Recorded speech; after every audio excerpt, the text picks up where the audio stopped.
ஆண்டவரை நோக்கி பார்ப்போம். இது ஆண்டவருடைய வேலை. ஆண்டவர் நம்மை ஆசீர்வதிப்பதற்காக, நம்முடைய மன்னாவை நமக்கு கொடுப்பதற்காக, நம்மை பெருக்கமாய் ஆசீர்வதிக்கவும், தம்முடைய வார்த்தைகளை வெளிப்படுத்தவும் ஆண்டவர் இன்றைக்கு நம்மை அழைத்திருக்கிறார். இது மனமகிழ்ச்சியான வேலை. இந்த மனமகிழ்ச்சியின் நாளிலே நாம் மனமகிழ்ச்சியோடு ஆண்டவரை ஆராதிக்க வேண்டும்.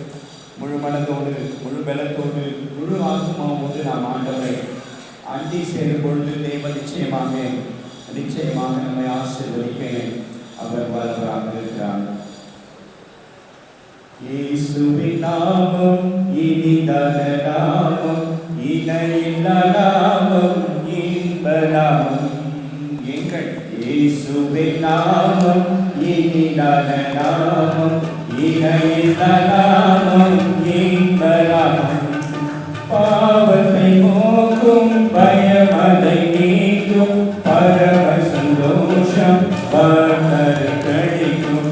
பாவத்தை போக்கும், பயமதை நீக்கும், பரம சந்தோஷம் பர்த்தர் கிடைக்கும். இயேசுவின் நாமம் இனிதான நாமம், இணையில்லா நாமம், இன்ப நாமம். பரிமள தைலமம் இயேசுவின் நாமம், பாரிக்கும் வாசனை வீசிடும் நாமம்.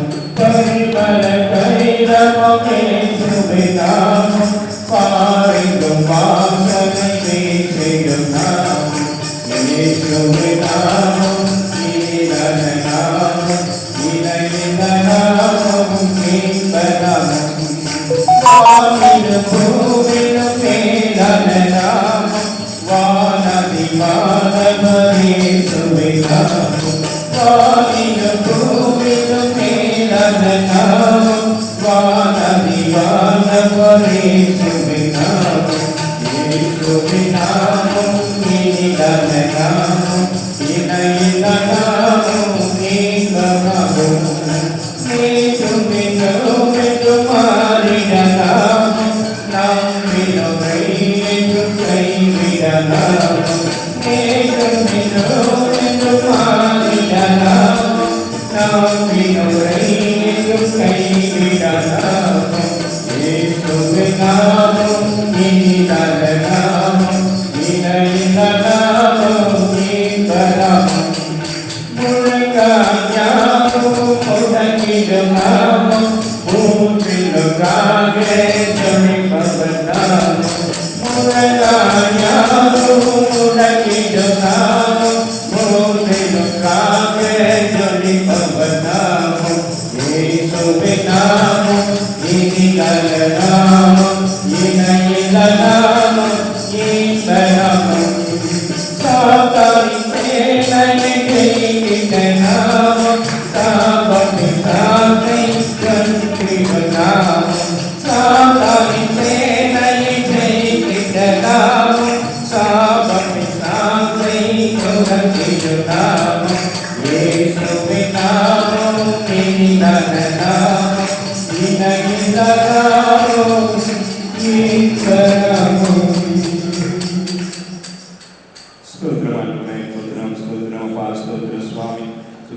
துதிக்கிறோம் மகிமைப்படுத்துகிறோம் கர்த்தாவே. இந்த நல்ல வேளைக்காக ஆண்டவரே நன்றி. இந்த நல்ல ஆண்டவரே அருமையான மகிழ்ச்சியான நாளுக்காய் நன்றி ஆண்டவரே. நாங்கள் ஒரு கூடியமை ஆராதிக்க மகிமைப்படுத்த ஆண்டவர் கொடுத்தது நல்ல தருணங்களுக்காக, கிருபைகளுக்காக ஆண்டவரே நன்றி. நீங்க வெளிப்படுகிற அடியனை மறைக்கவரும் ஆண்டவரே. நீ பேசு சுவாமி, நல் வார்த்தை எங்களுக்கு தருவீராக. நீர் எங்களை ஆயத்தப்படுத்தும், எங்களை தகுதிப்படுத்தும், சாட்சிகளாய் எங்களை ஆண்டவரை நிறுத்தும்படியாய் ஜெபிக்கிறோம். எங்களை அர்ப்பணிக்கிறோம். வந்திருக்கிற ஒவ்வொருவரும் ஆண்டவரை பெருமையாய் சுவாமி, நாங்கள் ஒருவேளை ஆலயத்திற்கு வரும்பொழுது வந்திருக்கலாம். ஆனால் ஆண்டவரே, இங்கிருந்து புறப்படும் பொழுது ஆண்டவரை நிரப்பப்பட்டவர்களாக, ஆசீர்வதிக்கப்பட்டவர்களாக இங்கிருந்து புறப்பட எங்களுக்கு உதவி செய்யும். ஆசீர்வதி அடியனை மறைக்கவரும் ஆண்டவரை இயேசு கிறிஸ்துவின் மூலம் ஜெபமேறெடுக்கிறோம் எங்கள் ஜீவனுள்ள நல்ல பிதாவே, ஆமென். கிறிஸ்துவுக்குள் அன்பான தேவ ஜனமே, உங்கள் யாவரையும் ஆண்டவராகிய இயேசு கிறிஸ்துவின் இனிதான வல்லமையான பெரிதான நாமத்தினாலே நாங்கள் வாழ்த்துகிறோம். தேவன் உங்களை ஆசீர்வதித்து காப்பாராக. நமது மெய்ப்பரின் குரல் ஊழியர்களின் சார்பாக எங்களுடைய வாழ்த்துதல்களையும் வணக்கங்களையும் நாங்கள் உங்களுக்கு தெரிவித்துக் கொள்கிறோம். தேவன் உங்களை ஆசீர்வதிப்பார். நீங்கள் பல்கி பெருகி தேவனுக்கு பிரியமான மக்களாக, சாட்சியுள்ள மக்களாக வாழும்படி நாங்கள் ஆண்டவரின் பெயராலே நாங்கள் வாழ்த்துகிறோம். தேவன் உங்களை ஆசீர்வதிப்பார். ஹல்லேலூயா, ஹல்லேலூயா, ஹல்லேலூயா. எனக்கு அருமையான தேவ ஜனமே, உங்களை சந்திப்பதில் எனக்கு மிகுந்த மகிழ்ச்சி. இந்த வாய்ப்பை எங்களுக்கு கொடுத்த முதலாவது ஆண்டவர் நமக்கு இந்த வாய்ப்பை கொடுத்தபடியினாலே முதலாவது கரங்களை கட்டி ஆண்டவரை நாம் மகிமைப்படுத்துவோம். அதே போல இந்த வாய்ப்பை எனக்கு கொடுத்த உங்களுடைய ஊழியர் அவர்களுக்கும், திருச்சபையுடைய ஆயர், திருச்சபையினுடைய பொறுப்பாளர்கள், சபை மணியம், தாய்மார்கள், பெரியவர்கள், வாலிப பிள்ளைகள், சிறு பிள்ளைகள் மாத்திரமல்ல, இந்த திருச்சபை இங்கே ஸ்தாபிக்கப்படுவதற்கு காரணமாக இருந்த அத்துணை நல்ல உள்ளங்களையும் இந்த நேரத்தில் நினைவு கூர்ந்து அனைவருக்கும் எங்களுடைய நன்றிகளையும் வணக்கங்களையும் வாழ்த்துதல்களையும் நாங்கள் தெரிவித்துக் கொள்கிறோம். நான் பேசுறது உங்களுக்கு கிளியரா கேட்குதா? தெளிவா இருக்கா? சரி. ஏன்னா எனக்கு கொஞ்சம் எக்கோ வர மாதிரி தெரியுது. அதனால ஒருவேளை ஜன்னல்களுக்கு கொஞ்சம் திறக்கிறதா திறந்து விடுங்க, கொஞ்சம் ஃப்ரீயா இருக்கட்டும், அப்பதான் அந்த எக்கோ குறையும். சரி. எனக்கு அருமையான தேவஜனமே, ஆண்டவர் இன்றைக்கு ஒரு விசேஷமான வார்த்தையை நாம் புரிந்து கொள்ள வேண்டும், அறிந்து கொள்ள வேண்டும். ஆண்டவருடைய நாமத்தை மகிமைப்படுத்துகிறவர்களாக நாம் மாற வேண்டும். ஆண்டவருடைய வருகை சமீபமாக இருக்கிறது என்பதை நீங்கள் அறிந்திருப்பீர்கள் என்று நான் நம்புகிறேன். ஆண்டவர் வரப்போகிறார். அவர் நியாயாதிபதியாய் வரப்போகிறார். அதுதான் மிக முக்கியம். ஆண்டவர் நியாயாதிபதியாய் வரப்போகிறார். அவரை நாம் எதிர்கொள்கிறவர்களாக நாம் ஆயத்தப்பட வேண்டியது மிக மிக அவசியமாக இருக்கிறது. ஆகவே நம்முடைய திருச்சபையின் வழக்கத்தின்படி, தென்னிந்திய திருச்சபையின் அட்டவணையிலே பாவங்களிலிருந்து அல்லது பாவத்திலிருந்து விடுதலை என்ற ஒரு தலைப்பை அவர்கள் கொடுத்திருக்கிறார்கள். காரணம் என்னவென்று சொன்னால், நாம் நாட்கள் ஓடிக்கொண்டிருக்கிறது, கடந்து போய்கொண்டிருக்கிறது. ஒருவேளை நீங்கள் இப்படி நினைக்கலாம், இந்த தலைப்புகள் எல்லாம் வழக்கமாக இருக்கிற ஒன்றுதான். ஒவ்வொரு மாதமும் அல்லது ஒவ்வொரு வாரமும் நமக்கு தலைப்புகள் கொடுக்கப்படுகிறது, நாம் பேசிக் கொண்டிருக்கிறோம், வார்த்தைகளை நீங்கள் கேட்டுக்கொண்டிருக்கிறீர்கள். அந்த அடிப்படையிலே இந்த வார்த்தையும் இருக்கிறது என்பதை நீங்கள் நினைத்து கொண்டிருக்கலாம். ஆனால் அப்படி அல்ல. இது மிக மிக எச்சரிக்க வேண்டிய, எச்சரிப்பின் காலத்துக்குள்ளாக நாம் இருக்கிறோம் என்பதை உணர்த்த வேண்டியது, உணர்ந்து கொள்ள வேண்டியது நம் அனைவரின் கடமையாக இருக்கிறது. ஆகவே பிரியமானவர்களே, இன்றைக்கு அந்த அடிப்படையிலான ஒரு செய்தியை நாம் கேட்க போகிறோம். ஆகவே தயவு கூர்ந்து நீங்கள் சற்று கவனமாக இந்த செய்திகளை கேட்க வேண்டும். கேட்பது மாத்திரமல்ல, நாம் வழக்கமாக இந்த செய்திகள் எல்லாம் பல முறை கேட்டிருக்கிறோம். நிச்சயமாக இது ஒரு அழகான ஆலயம் இருக்கிறது. நானும் இந்த சபைக்கு வந்து ஆண்டவருடைய வார்த்தையை பகிர்ந்து கொடுத்து கடந்து போயிருக்கிறோம். மீண்டும் ஆண்டவர் இப்படி ஒரு வாய்ப்பை கொடுத்திருக்கிறார். நான் கடந்த முறை வந்த பொழுது ஏராளமான மக்களை நான் பார்த்ததாக எனக்கு நினைவிருக்கிறது. ஆனால் இன்றைக்கு வழக்கமாக குறைந்து கொண்டிருக்கிற ஒரு சூழ்நிலை. இன்னும் வருத்தமானது, ஆண்கள் பக்கம் அது பெருகாமல் அது சிரித்து கொண்டே போய் கொண்டிருக்கிறது. இது எல்லா சபைகளிலும் இருக்கிற ஒரு வழக்கம். ஆனாலும் நாம் அதை கண்டுக்கிறதே இல்லை. அது அப்படியேதான் இருக்கும், நாம் ஒன்றும் பண்ண முடியாது அப்படின்னு சொல்லி கொண்டு போய் கொண்டிருக்கிறோம். இன்னொரு முக்கியமான விசேஷம், நம்முடைய இந்த திருச்சபை எனக்கு ரொம்ப சந்தோஷமான ஒரு காரியம் என்னவென்று சொன்னால், இந்த பகுதி, குறிப்பாக இந்த ஆந்திர பகுதியில் இருக்கிற திருச்சபைகளுக்கு போகின்ற பொழுது எனக்கு ஒரு மகிழ்ச்சியான ஒரு செய்தி எப்பொழுதும் கிடைக்கும். என்ன என்று கேட்டால், அந்த ஒவ்வொரு பகுதியிலும் இந்த திருச்சபை தவிர வேறு எந்த வித்தியாசமான நம்பிக்கையும் இருக்காது. ஆண்டவருடைய மக்கள் தான் இந்த பகுதிகளிலே வாழ்வார்கள். அப்படித்தான் ஆரம்பத்தில் நான் வந்த பொழுது எனக்கு சொல்லப்பட்டது. இந்த பகுதியில் இருக்கிறவர்கள் அனைவரும் ஆண்டவருடைய மக்கள், கிறிஸ்துவை ஏற்றுக்கொண்டவர்கள், கிறிஸ்தவர்களாக இந்த பகுதியிலே வாழ்கிறார்கள் என்ற ஒரு செய்தி எனக்கு கொடுக்கப்பட்டது. அது உண்மைதானே? ஒன்றும் சொல்ல மாட்டேன்றீங்க, ஒன்றும் சொல்ல மாட்டேன்றீங்க. ஆமாவா இல்லையா? ஆமா. அப்போ நாம் எல்லாருமே ஒரு மந்தையாக, ஒரு மக்களாக, ஒருவரையே தேவனாக கொண்டு ஆராதிக்கிறவர்களாக நாம் வாழ்ந்து கொண்டிருக்கிறோம். ஹல்லேலூயா, ஹல்லேலூயா, ஹல்லேலூயா. இன்னும் அந்த கலைப்பு போகலை போல இருக்கு. எல்லாருமே கொஞ்சம் சோர்வாகவே இருக்கிறது போல தெரியும். கரெக்டா? ஆமா தானே? சோர்வா இருக்கிறீங்களா? இல்லை இல்லை, உற்சாகமாக தெரியல எனக்கு, அதனால பார்க்குறேன். சரி, உற்சாகமாக ஆயிடுவோம். Right, okay. வாசியுங்கள் 2 பேதுரு 3வது அதிகாரம் 10வது வசனம்.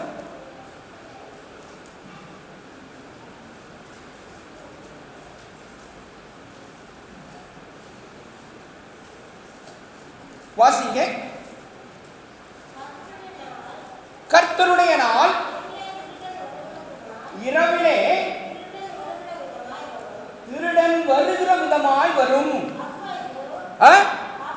அப்பொழுது வானங்கள் மடமடவென்று அகன்று போகும். என்னம்மா?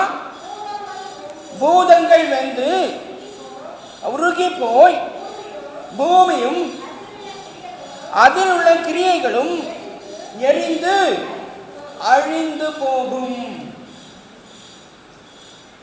இப்ப எவ்வளவு பயங்கரமான ஒரு வார்த்தையை நாம் வாசிக்கிறோம் என்பது உங்களுக்கு புரிகிறதா? நான் சொல்றது புரியுதாமா? நான் முன்னாடியே உங்ககிட்ட கேட்டேன், என்னுடைய சத்தம் உங்களுக்கு சரியாக கேட்கிறதா? கடைசியில் இருக்கிறவங்க கேட்குதாமா? நான் பேசுறது தெளிவாக கேட்குது. ஓகே.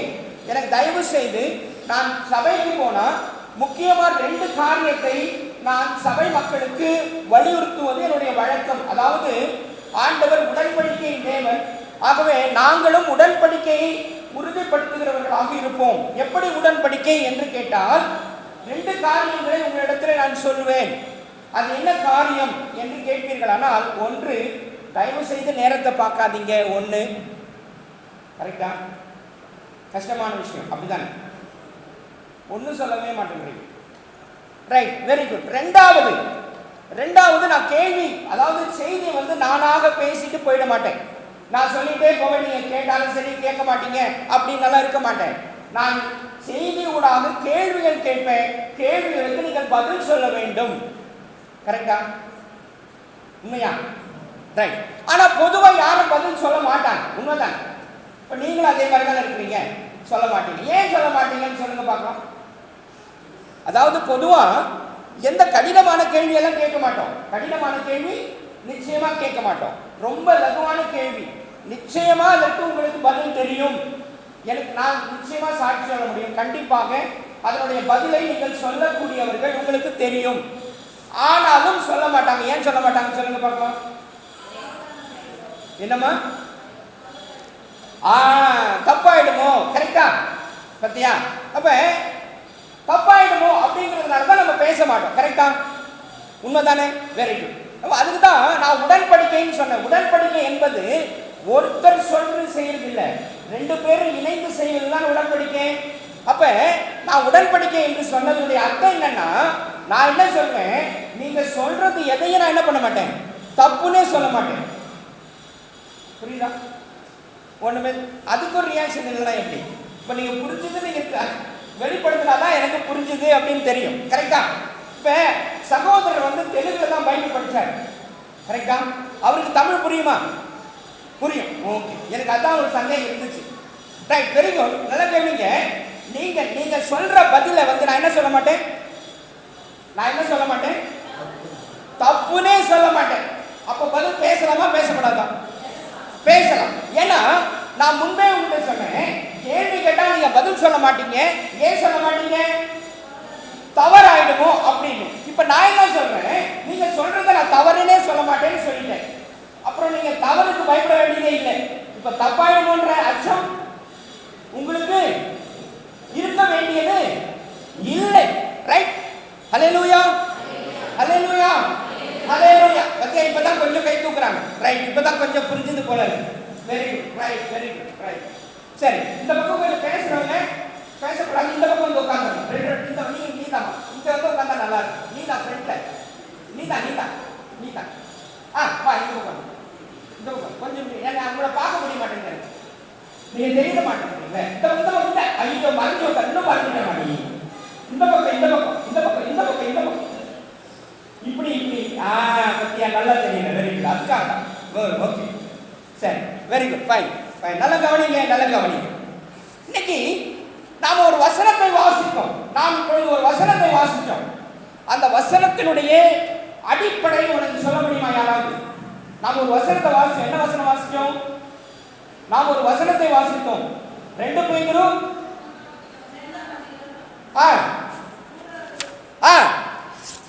வாசிங்க. வாசிங்க.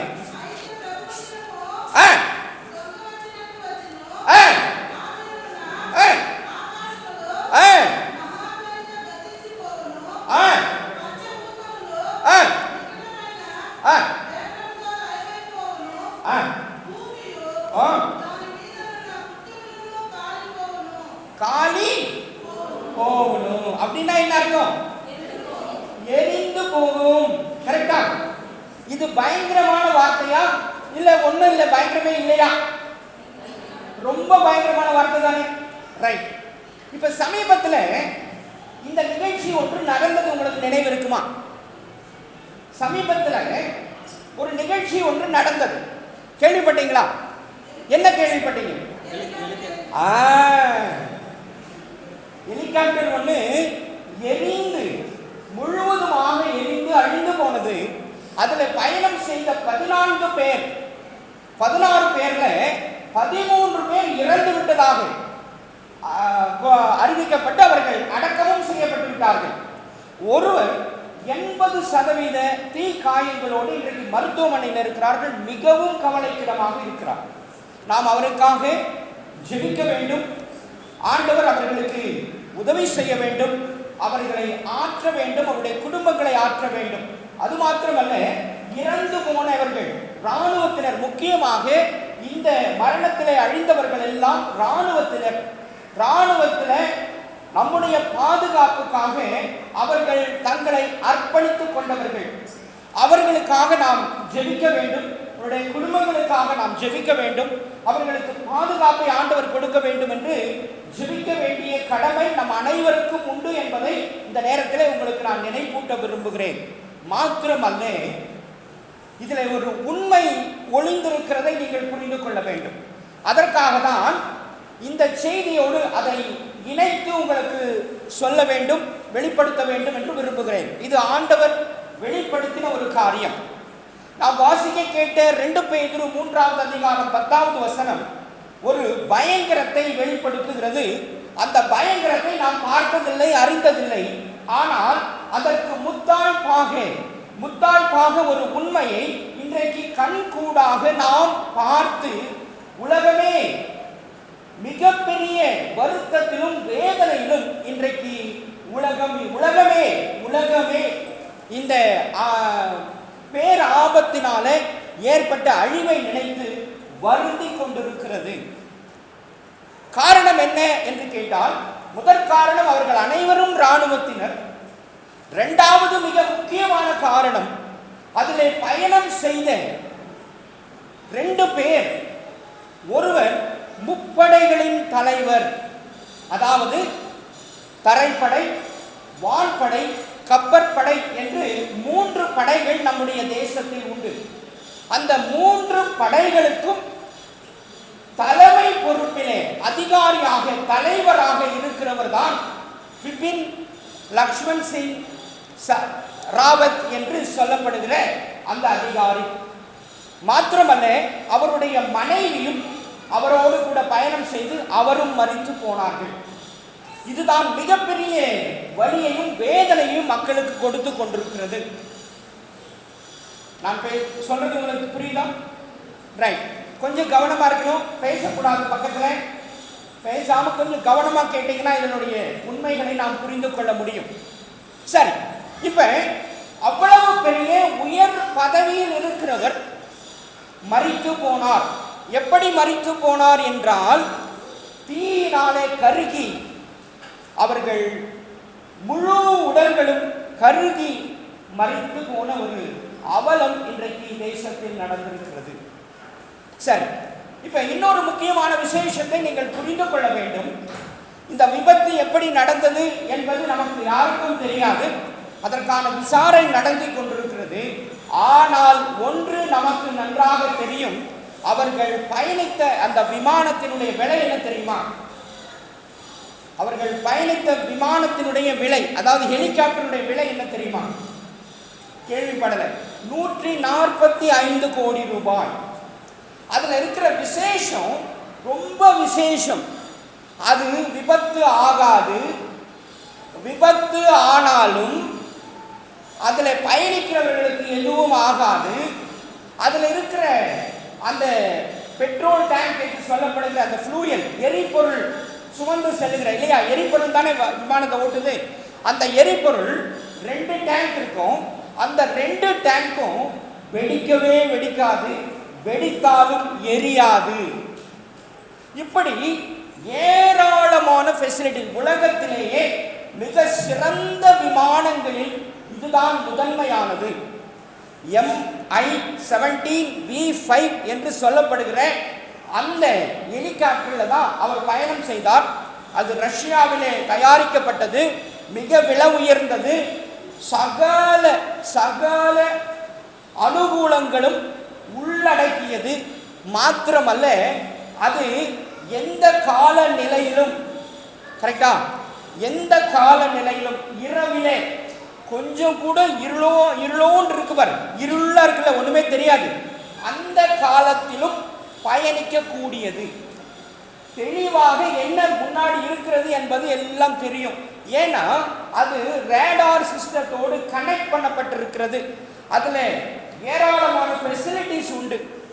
இத்தனை இருந்தும், இதுதான் நம்ம கவனிக்க வேண்டியது, இவ்வளவு அனுகூலங்கள், இவ்வளவு சௌகரியங்கள் அனைத்தும் இருந்தும் அந்த ஹெலிகாப்டர் இன்றைக்கு சுக்குநூறாக நொறுங்கி எரிந்து சாம்பலாகி அதில் பயணித்தவர்கள் அத்தனை பேரும் அநேகமாக ஒருவரை தவிர அவரும் மிக கவலைக்கிடமாக இருக்கிறார். இது ஆண்டவர் நமக்கு முன் அறிவித்திருக்கிறதானே, பேதுரு நமக்கு முன் அறிவித்திருக்கிறதானே. நான் நினைக்கிறேன் கரண்ட் இல்லைன்னா தான் நல்லா இருக்கும் போல, சவுண்டு நல்லா இருக்கும் போல. Right, very good. நல்ல கவனிங்க, நல்ல கவனிங்க. பேதுரு முன் அறிவிக்கிறதானே இந்த உலகம் எப்படிப்பட்ட அழிவை சந்திக்க இருக்கிறது என்று சொன்னால், எப்படிப்பட்ட அழிவை நம் உலகம் சந்திக்கிறது என்றால், அது நெருப்பினால் அழிவு. முதல் அழிவு நாம் எல்லாருக்கும் தெரியும், அது தண்ணீரினால் வந்த அழிவு, தெரியுமா? ரைட். இப்ப அடுத்த அழிவு என்பது நெருப்பினால் இருக்கும் என்று பேதுரு சொல்லுகிறார். அப்ப எப்படிப்பட்ட அழிவாக இருக்கும் என்பதை இந்த ஒரு நிகழ்வு நமக்கு உணர்த்தக்கூடியதாக இருக்கிறது. அது நமக்கு மாத்திரமல்ல, உலகத்திற்கும் உணர்த்தி கொண்டிருக்கிறது. இதுதான் முக்கியம். ஆனால் நாம் ஆயத்தமாக இருக்கிறோமா என்ற ஒரு கேள்வியை ஆண்டவர் இன்றைக்கு உங்கள் முன்பாக வைக்க விரும்புகிறார். நாம் ஆயத்தமாக இருக்கிறோமா? ஆண்டவருடைய வருகைக்கு இந்த உலகம் அழிவுக்காக ஒப்பு கொடுக்கப்பட இருக்கிறதே, அந்த சூழ்நிலையிலே நாம் எப்படி பாதுகாக்கப்பட போகிறோம், நாம் எப்படி அதை மேற்கொள்ள போகிறோம், நாம் எப்படி ஜெயம் பெற போகிறோம், நாம் எப்படி தேவனை தரிசிக்க போகிறோம் என்ற ஒரு கேள்வியை தான் இன்றைய நாளிலே ஆண்டவர் நம் அனைவருக்கும் கொடுக்க சித்தமாக இருக்கிறார். ஹல்லேலூயா, ஹல்லேலூயா, ஹல்லேலூயா. எனக்கு அருமையான தேவஜனமே, வாசியுங்கள் மத்தேயு 24வது அதிகாரம் 43, 44வது வசனம்.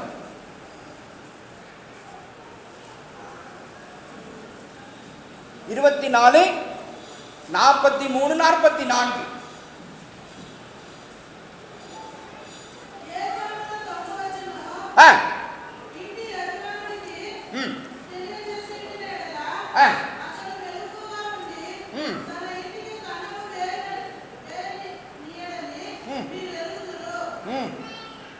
தமிழ்ல ஒரு முறை வாசிங்க. அந்நியனாய் இருந்தேன், நீங்கள் என்னை சேர்த்துக் கொள்ளவில்லை. இல்லம்மா, மத்தேயு 24:43-44.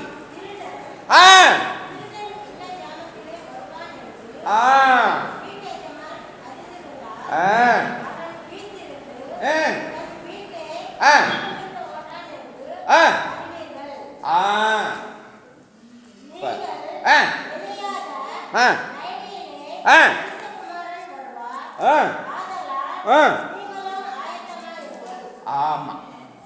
இப்ப எனக்கு ஒரு பதில சொல்லுங்க, நீங்கள் எல்லாரும் ஆயத்தமாக இருக்கிறீர்களா? ஆமேன்னா என்ன அர்த்தம்? அப்படியே ஆக கடவுது. அப்படியா? சரி, இப்ப எப்படி எப்படி ஆக கடவுது? எப்படி? நாம் எல்லாரும் இப்ப அந்த வசனத்தை வாசிக்கலாம். அந்த வசனம் என்ன சொல்லுகிறது? 24:43-44 என்ன சொல்லுது? மனுஷகுமாரன் எப்படி வரப்போறாரு? திருடனை போல அறிவிக்காம, முன்னறிவிக்காம. அதான் அதனுடைய அர்த்தம். நம்ம திருடன் நினைச்சிட கூடாது. ரைட்டா? ஆண்டவர் எப்படி வருவாரா? அவன் திருடன் வந்து முன்னறிவித்து வருவானா? சொல்லிட்டு இந்த இடத்துல இந்த நேரத்துக்கு நான் வருவேன், உங்க பொருளை எட்டும் போவேன்னு சொல்லிட்டு வருவானா? இல்லை. அவன் எப்போ வருவான், எப்படி வருவான்னு தெரியாது. அதனாலதான் அந்த வார்த்தை சொல்லுது, ஒருவேளை அந்த திருடன் வருகிற வேலை நமக்கு தெரியுமானால் நாம் ஆயத்தமாக இருந்து அவன் கண்ணமிடாதபடிக்கு நாம் நம்முடைய பொருட்களை நாம் பாதுகாப்போம் என்று சொல்லுகிறது. அப்படியானால் ஆண்டவர் சொல்லுகிறார், இந்த வண்ணமாக ஆண்டவர் யாரும் அறியாத வண்ணமாக ஆண்டவர் வெளிப்பட போகிறார் என்று சொல்லப்பட்டிருக்கிறது. அப்படியானால் நாம் ஆயத்தமாக இருக்கிறோமா? ஆமேன் மட்டும்தான் சொல்றீங்க. ஆமேன் ரைட்டு, ஆமேன் சரி. ஆனா என்னுடைய கேள்வி ஆமேன் அல்ல. ஆமேன் என்பது அப்படியா? அது வரப்போகிறார் என்பதற்கு ஆமேன். கரெக்டா? நீங்க எதுக்கு ஆமேன் சொன்னீங்க? நீ யாரு ஆமேன் சொன்னதுமா? கொஞ்சம் கை தூக்கு. யாரு ஆமேன் சொன்னது? கை சொல்ல மாட்டேன்றீங்க பத்தியா? நீங்களாம்மா? Very good. எதுக்கு ஆமேன் சொன்னீங்கம்மா?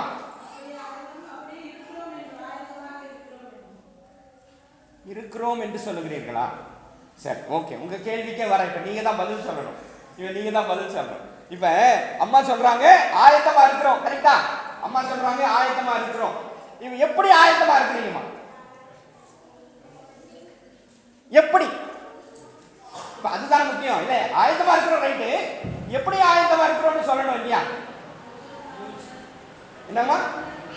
பயப்படாதீங்க, பயப்படாதீங்க. உங்களுக்கு தெரிஞ்சது சொல்லுங்க, தவறே கிடையாது. நான் தான் உங்களுக்கு சொன்னேன், தப்புன்னே சொல்லவே மாட்டேன். தயவு செய்து புரிந்து கொள்ளுங்கள். இதனுடைய நோக்கம் வந்து, இதை நான் ஏன் கேட்கிறேன், ஏன் சொல்றேன் அப்படின்னா, செய்தியை நாம் உள்வாங்கிக் கொள்ள வேண்டும். புரிந்து கொண்டோம் என்றால் தான் நம்மால பதில் சொல்ல முடியும். எந்த பதிலாக இருக்கலாம். ஒருவேளை நாம பக்கத்துல பதில் சொல்லலாம் இல்லையா, கொஞ்சம் நியரஸ்ட் பதிலா கூட இருக்கலாம், அல்லது தவறா கூட இருக்கலாம். தவறே கிடையாது.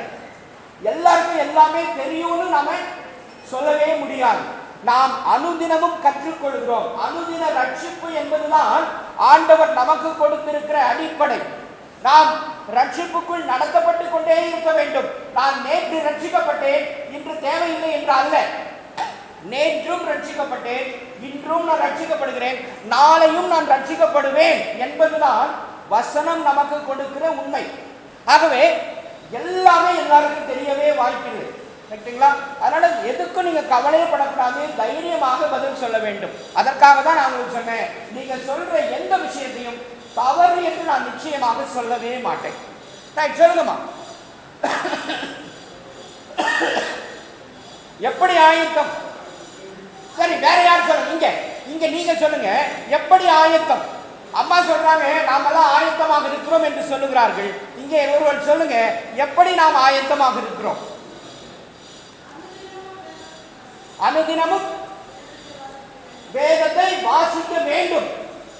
கரெக்டா? இப்ப அந்த வேண்டும் வேண்டாமா, வாசிக்கிறேன்னு சொல்லுங்க. வாசிக்கிறேன். பத்தியா, அம்மா ரொம்ப டிப்ளமேட்டிக்கா பேசுகிறாங்க. அம்மா ரொம்ப எப்படி பேசுறாங்கன்னா, வாசிக்கணும் கிடையாது.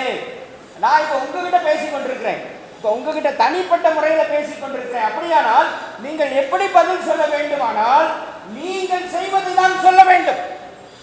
எல்லாரும் செய்வதை பத்தி நாம பேசவில்லை.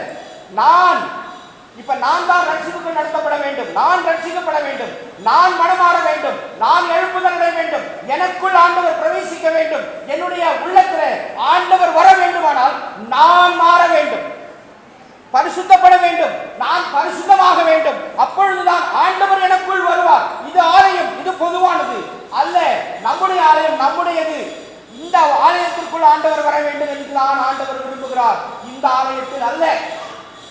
இது ஆண்டவர் இருக்கிறார். இந்த ஆலயத்தில் ஆண்டவர் இருக்கிறார். ஆனால் உங்கள் உள்ளத்திலும் என்னுள்ளத்திலும் ஆண்டவர் இருக்கிறாரா என்ற கேள்விதான் இன்றைக்கு ஆண்டவர் உங்களையும் என்னையும் பார்த்து கேட்டுக் கொண்டிருக்கிறார். ஹல்லேலூயா, ஹல்லேலூயா. அப்ப இப்ப சொல்லுங்க, ஐயா அழகா கை தூக்கினாரு. ஐயா சொல்லுங்க, ஆண்டவர் நாம் எப்படி ரட்சிப்பு, நான் எப்படி வாழ்ந்து கொண்டிருக்கிறேன், நான் எப்படி சாட்சியாக இருக்கிறேன் சொல்லுங்க. சொல்ல மாட்டேன்றீங்களே. இப்ப தம்பியை பார்க்கிறேன். தம்பி பேர் என்ன? தம்பி இங்க அந்த ஃப்ரெண்ட்ல நீதான் என்னம்மா? அஜய். Very good Ajay. இப்ப அஜய் ஒரு வசனத்தை வாசிப்பார். அஜய் இப்ப ஒரு வசனத்தை வாசிப்பார். எசேக்கியேல் தீர்க்கதரிசன புத்தகம் 44வது அதிகாரம் 20வது வசனம். தயவு செய்து அஜய் வாசிக்க வேண்டும். சீக்கிரம். பத்தியா நான் இப்ப அம்மா நம்ம எல்லாருக்காகவும் சாட்சி சொன்னாங்க. எப்படி? நான் ஆயத்தமாக இருக்கிறேன். அப்படித்தானமா? பொதுவா நீங்க சொன்னது எப்படி சொன்னீங்க? நாம் எல்லாரும் ஆயத்தமா இருக்கிறோம். இப்ப அஜய் ஆயத்தமா இருக்கிறார பார்க்கலாம். வாசிங்க. பத்தியா எப்படிமா இது? பத்தியா கவனிச்சீங்களா? சரி, பக்கத்துல வேற ஒருத்தர் வாசிங்க. யார் வாசிப்பாரு? அவர் தான் தமிழ். யார் வாசிக்கிறவர்? எசேக்கியேல் 44:20.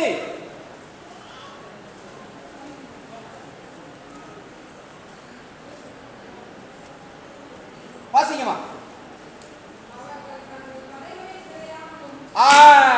பத்தியா வசனம் என்ன சொல்லுகிறது தெரியுமா? வசனம் என்ன சொல்லுகிறது? வாசிங்க, நல்லா வாசிங்க, சத்தமா வாசிங்க. சிறையாமலும் நீளமாய் வளர்க்காமலும். அப்ப என்னுடைய சிகை அலங்காரம் எப்படி இருக்க வேண்டும் என்பது முதலாக ஆண்டவர் எனக்கு சொல்லிக் கொடுத்திருக்கிறார். உண்மையா இல்லையா? தெரியுமா? இது தெரியுமா? நான் கேட்கறது உங்களுக்கு புரியலையா எனக்கு தெரியல. புரியுதா? என்னுடைய தலை சிகை அலங்காரம் எப்படி இருக்க வேண்டும் என்பதை வேதம் எனக்கு சொல்லிக் கொடுக்கிறது. அப்ப நான் என்னுடைய பிள்ளைகளுக்கு அதை சொல்லிக் கொடுத்திருக்கிறேனா என்ற கேள்வி. இப்ப அம்மா அவர்கள் அழகாக சொன்னார்கள். என்ன சொன்னாங்க? நாங்க ஆயத்தமாக இருக்கிறோம். ஆனால் ஆயத்தமாக இருக்கிறோமா? இந்த வசனத்தின்படி நான் என்னுடைய பிள்ளைகளுக்கு இப்படிதான் உன்னுடைய சிகை அலங்காரம் இருக்க வேண்டும் என்று நாம் சொல்லியது உண்டா? ஆகவே எல்லாமே சொல்லப்பட்டிருக்கிறது. என்னுடைய உடை எப்படி இருக்க வேண்டும், என்னுடைய உணவு எப்படி இருக்க வேண்டும், என்னுடைய நடை உடை பாவனைகள் எப்படி இருக்க வேண்டும், எல்லாம் வேதத்தில் சொல்லப்பட்டிருக்கிறது. அப்படியானால் நான் பரிசுத்தமாய் வாழ்வது என்பது வெறுமனே வேதத்தை கையில் வைத்துக் கொண்டு கர்த்தாவே கர்த்தாவே என்று சொல்லுவது அல்ல. நான் சொல்றது புரியுதா? எது அல்ல? சொல்ல மாட்டேன்றீங்க. கர்த்தாவே கர்த்தாவே என்று சொல்லுவது அல்ல. வாசியுங்கள். மத்தேயு எழுதின சுவிசேஷம் என்னமா? மத்தேயு 7 வாசிங்க. மத்தேயு எழுதின சுவிசேஷம் 7வது அதிகாரம் 22வது வசனத்திலிருந்து வாசிங்க. கர்த்தாவே கர்த்தாவே உமது நாமத்தினாலே தீர்க்கதரிசனம் சொன்னோம் அல்லவா? உமது நாமத்தினாலே பிசாசுகளை துரத்தினோம் அல்லவா? உமது நாமத்தினாலே அநேக அற்புதங்களை செய்தோம் அல்லவா என்று என்பார்கள். அப்புறம் வாசிங்க. அப்பொழுது என்ன சொல்றான்னு பாத்தீங்களா? இப்ப நல்லா கவனிங்க, இந்த வார்த்தை உங்களிடத்தில் பேசவில்லை, என்னிடத்தில் பேசவில்லை. யார் அற்புதம் செய்யக்கூடியவர்கள், யார் தீர்க்க தரிசனம் சொல்லக்கூடியவர்கள், யார் அற்புத அடையாளங்கள் செய்யக்கூடியவர்கள் சொல்ல மாட்டீங்களா? பெரிய பெரிய ஊழியக்காரர்கள். கரெக்டா? பெரிய பெரிய ஊழியக்காரர்கள் அவர்கள் செய்வார்கள். அவர்களுக்கு ஆண்டவர் சொல்லுகிறார்கள், அக்கிரம செய்கைக்காரரே என்னை விட்டு அகன்று போங்கள், நாங்கள் உங்களை அறியோம் என்று ஆண்டவர் சொல்லுவார் என்று வேதம் நமக்கு சொல்லுகிறது. அப்படியானால் என்னுடைய வாழ்வு எப்படி இருக்கிறது, என்னுடைய வாழ்க்கை எதன் அடிப்படையில் இருக்கிறது? வாசியுங்கள் பிரியமானவர்களே. வெளிப்படுத்தல் 3வது அதிகாரம் 3வது வசனம்.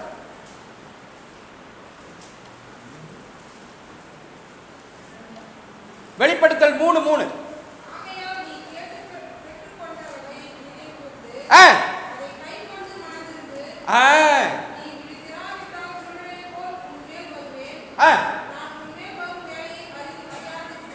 ஆமா, அப்ப ஜாக்கிரதைப்பட வேண்டிய காலம் இது. இன்னைக்கு நான் உங்களை உன்னோட கேட்கிறேன், எத்தனை பேர் இல்லத்துல குடும்ப ஜெபம் நடக்கிறது? நம்முடைய குடும்பங்கள்ல எவ்வளவு பேர் உட்கார்ந்து இருக்கிறோம், எத்தனை பேர் இல்லங்கள்ல குடும்ப ஜெபம் நடக்கிறது? 1 2 3 பாத்தீங்களா? அவ்வளவுதான். கரெக்டா? இந்த கிராமத்துல எவ்வளவு குடும்பம் இருக்கு? இந்த கிராமத்துல எவ்வளவு குடும்பம் இருக்கு சொல்ல மாட்டேன்றீங்களே. எத்தனை குடும்பம் இருக்கு நம்ம கிராமத்துல? 100 குடும்பம் இல்லையா? இப்ப எத்தனை பேர் இங்க குடும்பத்தோடு இங்க வந்திருக்கிறோம்? எத்தனை பேர் குடும்பத்தோடு ஆராதனைக்கு வந்திருக்கிறோம்? 1 2 3 பேர் தான் குடும்பமா வந்திருக்கிறாங்க. பாத்தீங்களா? அப்ப ஆண்டவர் எனக்கு கொடுக்கிறதான இந்த வெளிப்பாடுகள் எப்படிப்பட்டதாக இருக்கிறது என்பதை நாம் புரிந்து கொள்ள வேண்டும் பிரியமானவர்களே. இது அல்ல வாழ்க்கை. ஆண்டவர் நமக்கென்று ஒரு மேலான வாழ்க்கையை ஆண்டவர் வைத்திருக்கிறார். நம்முடைய தேவைகள் அனைத்தையும் தேவன் சந்திக்கிறவராக இருக்கிறார். அற்புதமாக விசாரிக்கிற தேவனாக ஆண்டவர் நமக்குள் வாசம் செய்து கொண்டிருக்கிறார். உங்களையும் என்னையும் பெயர் சொல்லி அழைக்கிற தேவனாக அவர் இருக்கிறார் என்கிற உணர்வு நமக்கு வேண்டும் பிரியமானவர்களே. எல்லாவற்றையும் செய்கிறவர் கர்த்தர். அனைத்தையும் நமக்கு சாதகமாக, அனைத்தையும் நமக்கு சமாதானத்திற்கு ஏதுவாக, நன்மைக்கு ஏதுவாக நடத்துகிறவராக ஆண்டவர் இருக்கிறார். என கருமையான தேவ ஜனமே, ஆண்டவர் உங்களையும் என்னையும் தம்முடைய வார்த்தையினாலே சிருஷ்டித்து நம்மை பராமரித்துக் கொண்டிருக்கிற தேவனாக இருக்கிறார். ஆனால் நாம் எப்படிப்பட்ட ஆராதனையை நாம் செய்து கொண்டிருக்கிறோம், எந்த அடிப்படையிலான ஆராதனையை நாம் செய்து கொண்டிருக்கிறோம் என்பதை நாம் புரிந்து கொள்ள வேண்டும் பிரியமானவர்களே. இன்றைக்கு ஆண்டவர் நமக்கு வெளிப்பாடுகளை கொடுக்க சித்தமாக இருக்கிறார். உங்களையும் என்னையும் அழைக்கிற தேவனாக அவர் இருக்கிறார் என்பதை நாம் புரிந்து கொள்ள வேண்டும். வாசியுங்கள், தெசலோனிக்கேயர் 1 தெசலோனிக்கேயர் 5வது அதிகாரம் 11வது வசனத்திலிருந்து வாசிங்க.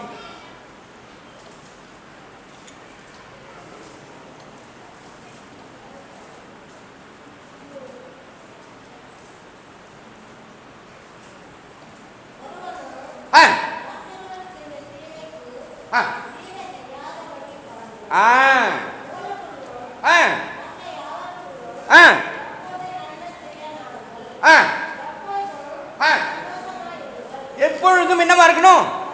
சந்தோஷமா இருக்க வேண்டும். அப்புறம் இடைவிடாமல் ஜெபம் பண்ண வேண்டும்.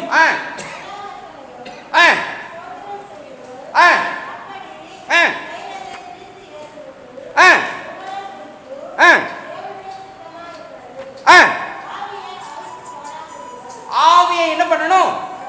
அவிழ்த்து போடாதிருக்க வேண்டும். எப்படி அவிழ்த்து போடாமல் இருக்க முடியும்? ஆண்டவர் எவைகளை நமக்கு போதித்திருக்கிறாரோ, எவைகளை நமக்கு வெளிப்படுத்தி இருக்கிறாரோ, எவைகளை நாம் செய்ய வேண்டும், எந்த அடிப்படையில் நம்முடைய வாழ்க்கை இருக்க வேண்டும் என்று ஆண்டவர் சொல்லி இருக்கிறாரோ அதன் அடிப்படையிலே நம்முடைய வாழ்வு இருக்க வேண்டும் என்று ஆண்டவர் விரும்புகிறார். ஹல்லேலூயா, ஹல்லேலூயா, ஹல்லேலூயா. எனக்கு அருமையான தேவ ஜனமே, ஆண்டவர் இன்றைக்கு நமக்கு ஒரு உண்மையை வெளிப்படுத்தி கொண்டிருக்கிறார். நான் பாவத்திலிருந்து விடுபட வேண்டும், பாவ வாழ்க்கையிலிருந்து விடுபட வேண்டும், ஆண்டவரை நான் ஆராதிக்கிறவராக, ஆண்டவரை நான் மகிமைப்படுத்துகிறவராக, அனுதின ஆராதனை என்பது என்னுடைய வாழ்க்கையிலே அனுதினமும் நடந்தேற வேண்டும் என்று ஆண்டவர் விரும்புகிறார். மாத்திரமல்ல, போதனைகளுக்கு நாம் செவி கொடுக்கிறவர்களாக மாற வேண்டும். கரெக்டா? எதுக்கு செவி கொடுக்கணும்? எதுக்கு செவி கொடுக்கணும்? போதனைகளுக்கு. அதற்காக தான் வாரம் இப்படி நாம் கூடி ஆண்டவரை ஆராதித்துக் கொண்டிருக்கிறோம், ஆண்டவரை மகிமைப்படுத்தி கொண்டிருக்கிறோம், ஆண்டவரை நாம் அவருடைய வார்த்தைகளை விளக்கி பேசுகிறோம். ஏன் பேசுகிறோம் என்றால் நமக்குள் அது மாற்றத்தை கொடுக்க வேண்டும், நான் அதை நடைமுறையில் கொண்டு வர வேண்டும், அதை நான் பழக்கப்படுத்திக் கொள்ள வேண்டும் என்றெல்லாம் ஆண்டவர் அதை நமக்கு என்ன பண்றாரு? வெளிப்படுத்தி கொண்டிருக்கிறார். இன்றைக்கு கொரோனா வந்துச்சா? கொரோனா வந்துச்சா? எத்தனை கொரோனா வந்துச்சு? எத்தனை கொரோனாமா? 2 கொரோனா வந்துச்சு. முதல் கொரோனா எப்படி இருந்துச்சு? முதல் கொரோனா எப்படி இருந்துச்சு சொல்லுங்க. முதல் கொரோனா எப்படி இருந்துச்சு? கேட்கல. லேசா இருந்துச்சு. இரண்டாவது கொரோனா அதிகமா வந்துச்சு. ஏன் முதல் கொரோனா லேசாகவும் இரண்டாவது கொரோனா அதிகமாக இருந்துச்சு தெரியுமா? தெரியாது இல்லையா? வாசிங்க யாத்திராகமம் 15வது அதிகாரம் 26வது வசனம். ஏன் லேசா இருந்துச்சு? ஏன் இரண்டாவது கொரோனா அதிகமா இருந்தது? ஏன் மூன்றாவது கொரோனா வர காத்திருக்கிறோம்? இன்னும் பல்வேறு வியாதிகள் வருவதற்கு ஆயத்தமாக காத்து கொண்டிருக்கிறது என்ற செய்தி இன்றைக்கு வந்து கொண்டிருக்கிறது தெரியுமா? நீ உன் தேவனாகிய கர்த்தரின் சத்தத்தை கவனமாய் கேட்டு அவர் பார்வைக்கு செம்மையானவைகளை செய்து அவர் கட்டளைகளுக்கு செவி கொடுத்து அவருடைய நியமங்கள் யாவையும் கை கொண்டால் நான் எகிப்தியருக்கு வர பண்ணின வியாதிகளில் வாசிங்க ஒன்றையும் உனக்கு வர பண்ணேன். வர பண்ணேன்னா என்ன அர்த்தம்? வர பண்ணேன்னா என்ன அர்த்தம்? அனுமதிக்க மாட்டாரு என்ற அர்த்தம். கரெக்டா? ஆண்டவர் என்ன சொல்றாருன்னா, சரி எகிப்தின் வியாதினா என்ன? எகிப்தின் வியாதிகள் என்றால் என்ன?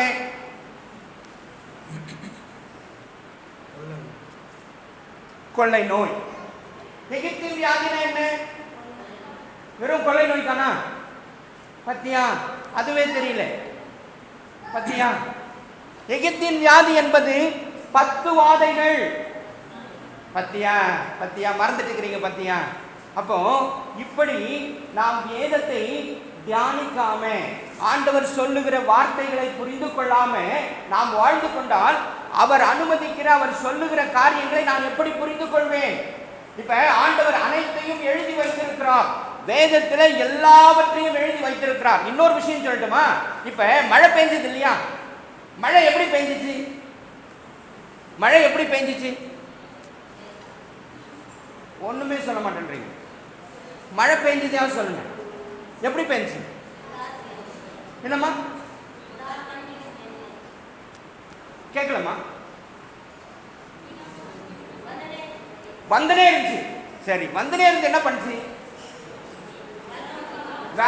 அதுதான் வெள்ளமாக வந்தது இல்லையா? இப்ப வெள்ளமாக மழை வந்ததா இல்லையா? எல்லா இடத்திலும் வந்துச்சா இல்லையா? உலகத்திலேயே எல்லா இடங்களிலும் வந்து கொண்டிருக்கா இல்லையா? நேற்று கூட மழை, இன்னைக்கு காலையில கூட ராணிப்பேட்டில் மழை. நான் புறப்படும் போது வருவேனான்னு பயம் ஆயிடுச்சு. அந்த அளவுக்கு மழை எல்லா இடங்களும், உலகம் முழுக்க. வாசிங்க, பைபிள் எடுத்து வாசி பாருங்க. எசேக்கியேல் 13:13 சொல்றாரா இல்லையா பாருங்க. இன்னும் சொல்றாருன்னு பாருங்க.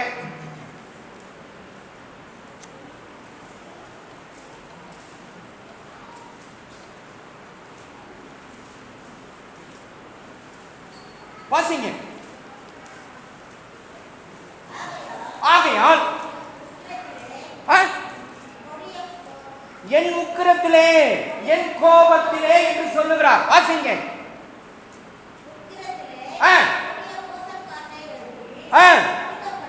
அடிக்க பண்ணுவேன் என் கோபத்திலே. எப்படி பாத்தீங்களா? என்னமா அடிக்கும்? வெள்ளமாக. இப்ப அதுதான் அடிச்சு கொண்டிருக்கிறது, உலகத்தையே அச்சுறுத்தி கொண்டிருக்கிறது. தெரியுமா? வேதத்தில் சொல்லப்பட்டிருக்கிறது எப்படி மழை பெய்யும் என்று ஆண்டவர் சொல்லுகிறார். அதுதான் இன்னைக்கு நடந்து கொண்டிருக்கிறது. அப்போ இதெல்லாம் நடந்து கொண்டிருக்கும், இவையெல்லாம் வந்து போய் கொண்டிருக்கும். எனக்குள் மாற்றம் இல்லை என்று சொன்னால் எப்படி மாற்றம் வரும்? எப்படி நான் மாற்றம் அடைவேன்? ஆண்டவர் அனைத்தையும் எழுதி வைத்திருக்கிறார். இப்படிதான் வரும், இப்படிப்பட்ட சூழ்நிலை வரும். ஆண்டவர் சொல்றார், நான் உன்னோடுக்குள்ளே எகிப்தின் வாதைகள் ஒன்றையும் வர பண்ணேன் என்று சொல்லுகிறார். வாசிங்க ஆமோஸ் தீர்க்கதரிசன புஸ்தகம் 4வது அதிகாரம் 10வது வசனத்தை வாசிங்க.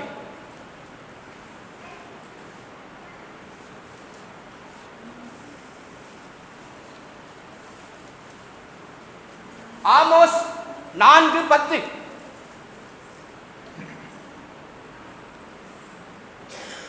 எகிப்திலே உண்டாவதற்கு ஒத்த கொள்ளை நோயை போதும். இங்க பாருங்க, இப்ப முதல்ல என்ன வாசிச்சோம்? முதல்ல யாத்திராகம் 15:26 என்ன வாசிச்சோம்? எகிப்தில் உண்டான நோய் வராதுன்னு வாசிச்சோம். இப்ப என்ன வாசிக்கிறோம்? என்ன வாசிக்கிறோமா? அனுப்பினேன் என்று வாசிக்கிறோம்.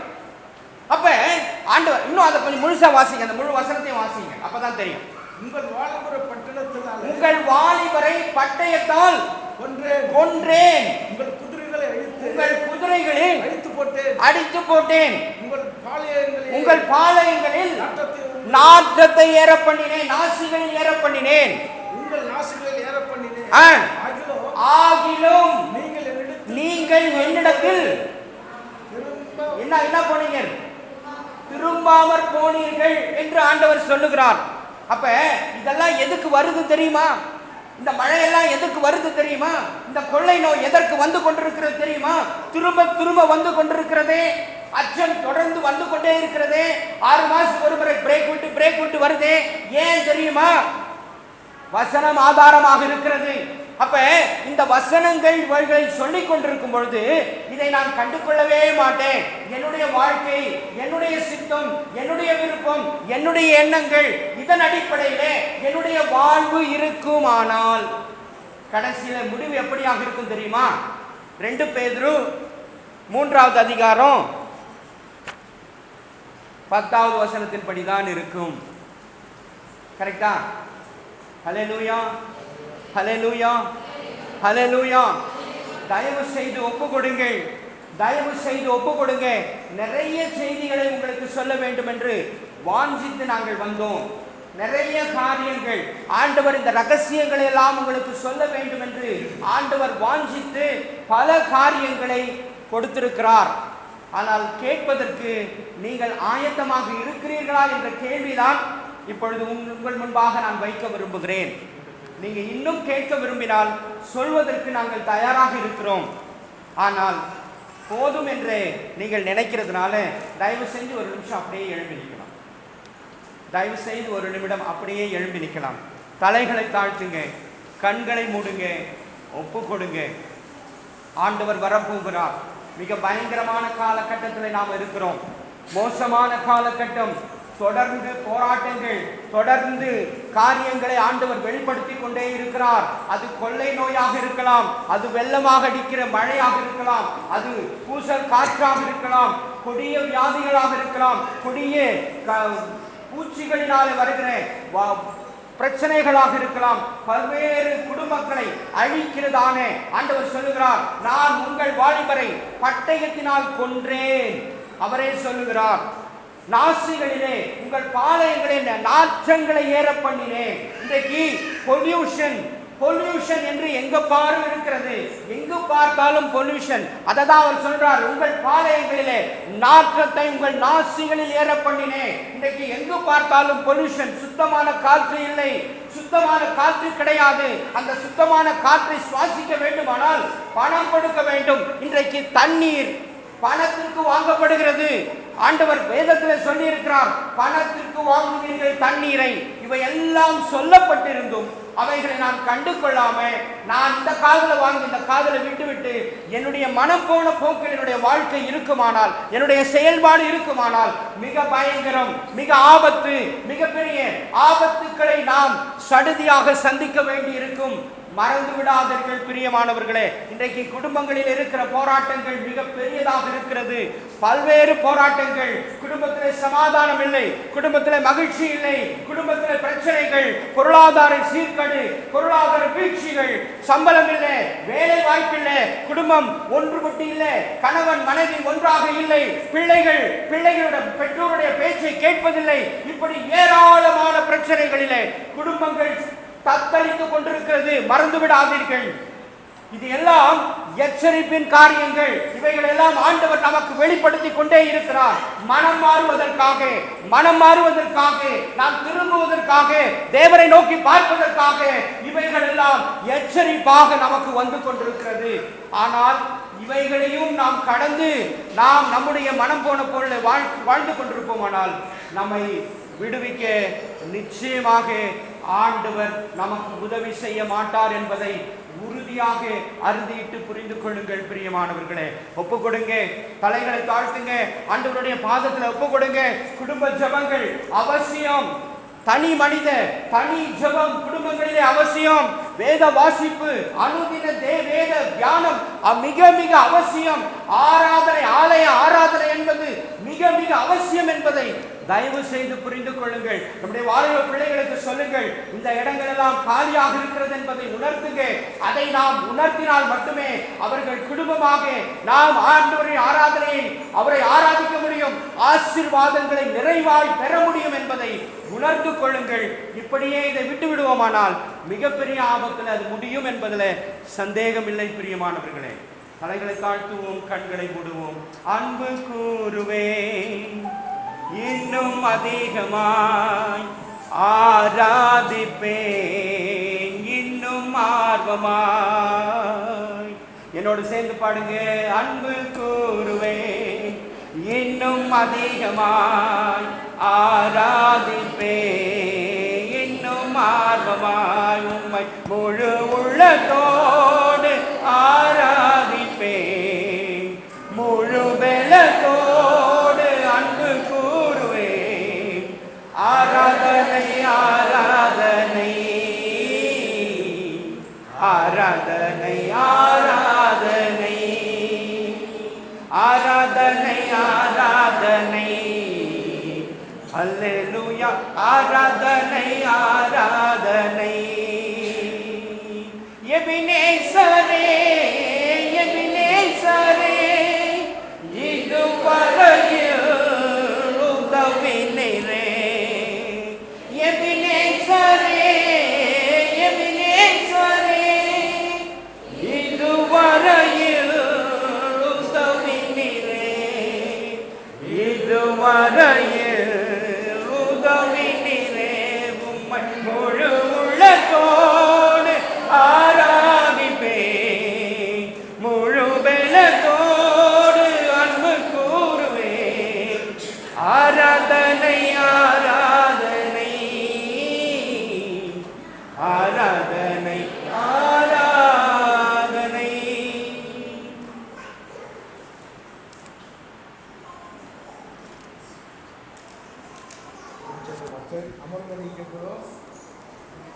அமர்வோம்.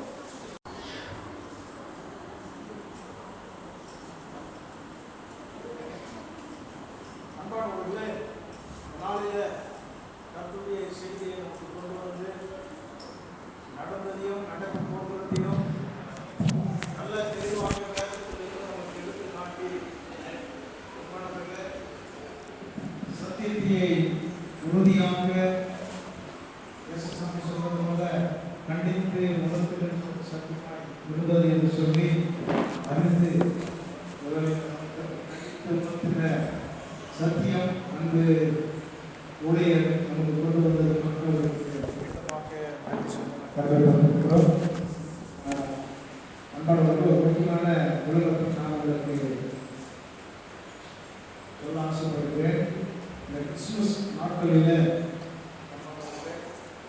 மகிழ்ச்சியான நாளாகவும் 2000 வருடங்களுக்கு முன்பாக பிரகாசிக்கிற ஒரு சத்தியத்தை பூமியில் கொண்டு வந்தார் என்று சொல்லி இன்றும் பிரகாசிக்கிற ஒரு சத்தியமாக விளங்க வேண்டும் என்று சொல்லி நாம் விசுவாசித்து நாளங்களை கடந்து கொண்டிருக்கிறோம். அப்படியாகவே இந்த கிறிஸ்துமஸ் நாட்களிலே 1ஆம் தேதியிலிருந்து இதுவரைக்கும் பஸ்ஸில் பிள்ளைகள் பஸ்ஸில் போய் கொண்டிருக்கிறார்கள். அந்த பஸ்ஸில் பிள்ளைகளை சோர்ந்து போகாதபடி ஒவ்வொரு குடும்பமாக அவர்களை ஏற்றுக்கொண்டு அவர்களுக்கு ஸ்நாக்ஸ் தேடி கொடுத்து அவர்களை உற்சாகப்படுத்துகின்ற கொடுத்து கொண்டிருக்கிற ஒவ்வொரு குடும்பத்திற்கும் திருச்சபை சார்பில் உபதேசத்துடைய சார்பில் சமூகம் எல்லாருடைய சார்பில் நாங்கள் நன்றி சொல்ல கடமைப்பட்டிருக்கின்றோம். தொடர்ந்து இனி நடக்கிற அந்த பிரச்சனை துறைகளை நீங்கள் ஆதரிக்கும்படி அழைக்கும்படி அவர் உற்சாகப்படுத்தும்படி கொடுக்கிற குடும்பங்கள் நீங்கள் நேரத்தோடு கொடுக்கும்படி உங்களை அதோடு கடந்த நாட்களில் நம்ம பண்டிகை சிறப்பிக்க வேண்டும் என்று சொல்லி பெரியவர்கள் வாக்கு ஒன்று சேர்ந்து அதில் நீங்கள் தீர்மானித்து குடும்ப குழுவு என்று சொல்லப்படுகிற குழுவு போட்டிருக்கிறார்கள். அதை எந்த விதத்தில் நியமித்திருக்கிறார்கள் என்பது கொஞ்சம் தெளிவாக சொல்லிக்கிறேன்.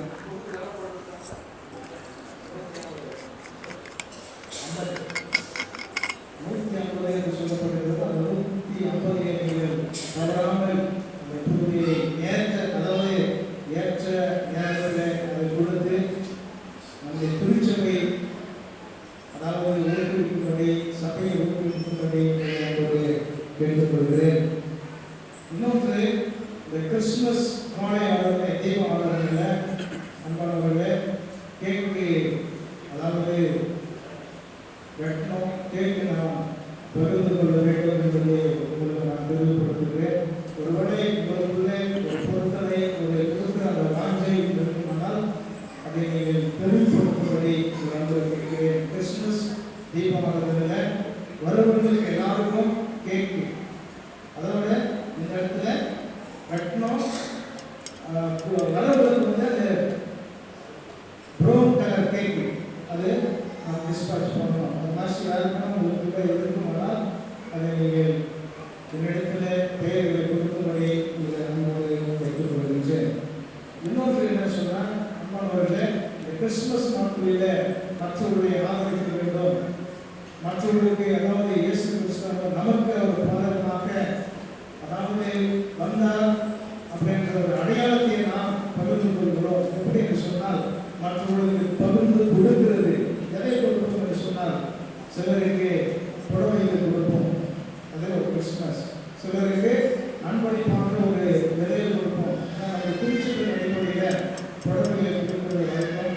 ஒருவேளை இன்னொருவர்களே புடவைகளை கொடுத்து ஆதரிகள் சபை மூலமாக அப்படின்னு சொல்லி கொடுக்கிறவர்கள் நீங்கள் குறிப்பிட்ட அந்த நேரத்தில் பண்டைக்கு அதாவது கிறிஸ்துமஸ் நாட்களுக்கு முன்னே உங்களால் முடிந்த புடவைகளை கொடுக்கும்படி நம்பர் வைக்கிறேன். அதை பெற்றுக்கொள்கிறவர்கள் அதாவது சபமணியை கோயிலுடையவர்கள் அந்த பெயர்களை எழுதி கொண்டு வருவதை உங்கள் என்போடு கேட்டுக்கொள்கின்றேன். மீதியான காரியங்களையே ஒருவரை ஆலோசித்து இன்னொரு வாரங்களை நாம் அதை கண்டுபிடிப்போம், ஒருவரை சேர்த்துக் கொள்வோம் என்பதை ஒரு இடத்தில் நான் அறிக்கை செய்கிறேன். கடந்த மாதத்துடைய காணிக்கையும் கொடியேற்ற வரவு செலவையும் அங்கு சகோதரன் சந்திரபாபு அவர்கள் வாசிப்பார்கள்.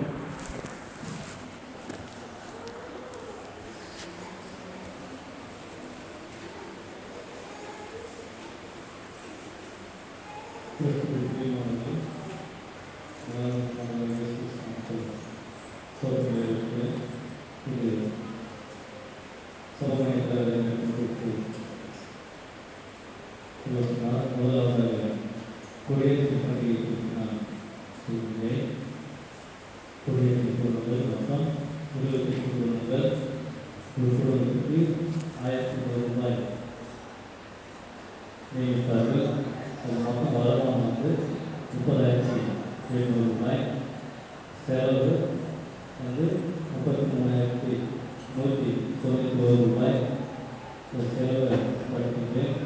அது நேரம் 400 கொடி இந்த துணி எடுக்கிறது 120 ரூபாய். மாணவர்கள்லாம் கவுந்து சால்வை போடுறது 3000 ரூபாய். கொடியேற்று குடும்பங்களுக்கு நம்ம வீட்டு அவர்கள் கொடுத்தது 3700 ரூபாய். ப்ரோஜேஜ் அப்படின்னா சாப்பாடு செலவு செலவுகள், அப்புறம் தபாஸ் இது ரெண்டும் சேர்த்து 15300 ரூபாய். அந்த போன சாப்பாடு 250 ரூபாய். சாப்பாடு வச்சு வாழைப்பழம் வந்து 900 ரூபாய். ஆப்பிள் 440 ரூபாய். மல்லிகைப்பூ 200 ரூபாய். கோயிலுக்கு கவர் 100 ரூபாய்.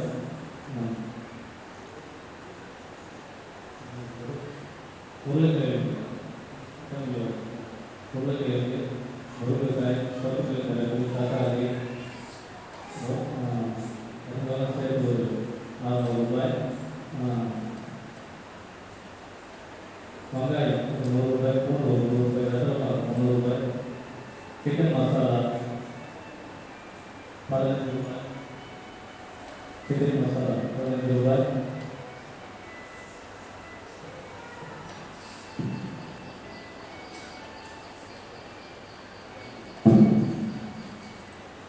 உப்பு 14 ரூபாய். கொட்டை வேலைப்படுறது அந்த தவறா 450 ரூபாய். கேஸ் 1000 ரூபாய். சிக்கன் பர்ஃபி 1500 ரூபாய். கோபி கொடுத்தது 1000 ரூபாய். பீஃப் 600 ரூபாய். 1500 ரூபாய். கோவிலுக்கு 1000 ரூபாய் நியமிக்கிறார்கள். மொத்தம் வந்து 33,290 ரூபாய். அதுக்கு வருவாய் வந்து 30,800 ரூபாய். இதில் எக்ஸ்ட்ரா செலவு இருக்குன்னா 10,000 2,390 ரூபாய். இப்போது அந்த ஆலயத்தில் படிக்கிறேன்.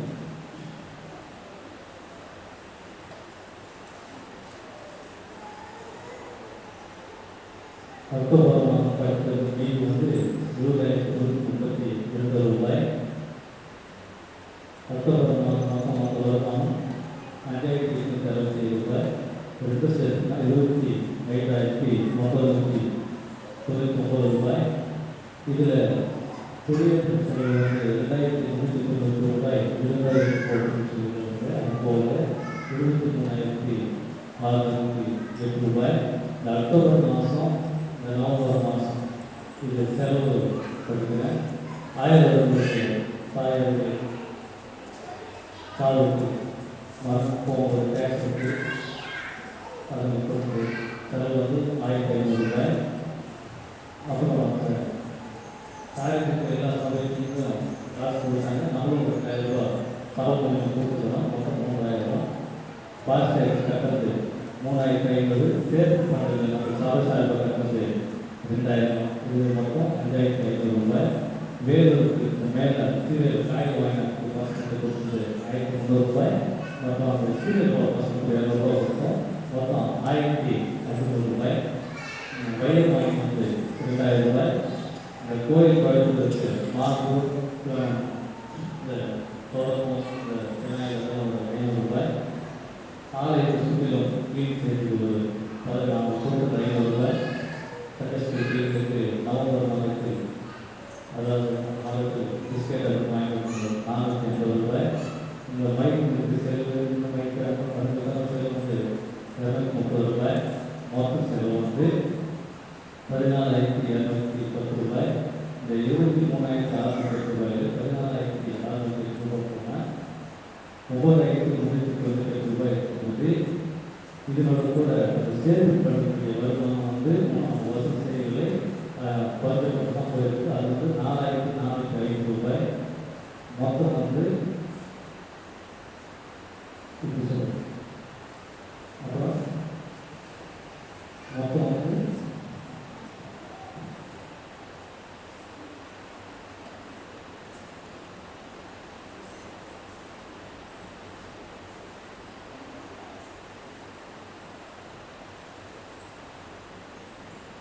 மொத்தம் மீது வந்து நம்மகிட்ட இருக்கிறது 13,703 ரூபாய் இருக்கிறது. உங்களுக்கு ஏதாவது எல்லாம்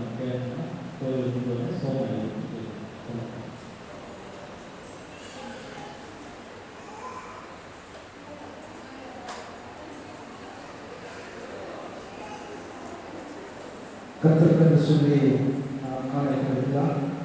காணொலி பாடலாக 105 பாடல் தேவையை மையமும் நம்ம பாடலை நாம் பாடி கத்திற்கு சொல்லி காணொலி எடுத்துக்கொள்ளலாம். கத்திரை பாடல் 105 அனைவரும் வேண்டும் என்று கத்திற்கு சொல்லி நமக்கு இருப்போம்.